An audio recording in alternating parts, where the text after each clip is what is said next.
Welcome to the Borland Climb. We hope this video helps. In this video, I will explain how to calculate sine, cosine, and tangent.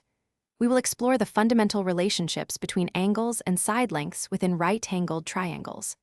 These three trigonometric ratios, sine, cosine, and tangent, are essential tools in mathematics.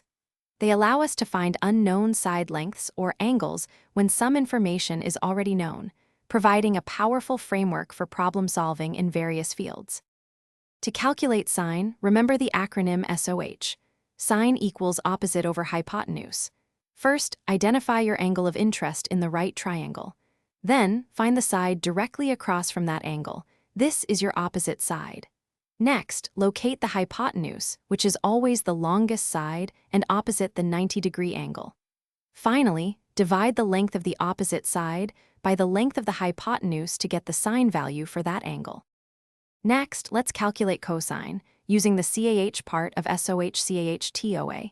Cosine equals adjacent over hypotenuse. Again, identify your angle of interest. The adjacent side is the one next to your angle that is not the hypotenuse. Once you have identified both the adjacent side and the hypotenuse, simply divide the length of the adjacent side by the length of the hypotenuse.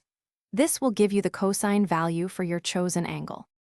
Finally, we calculate tangent, which is TOA. Tangent equals opposite over adjacent.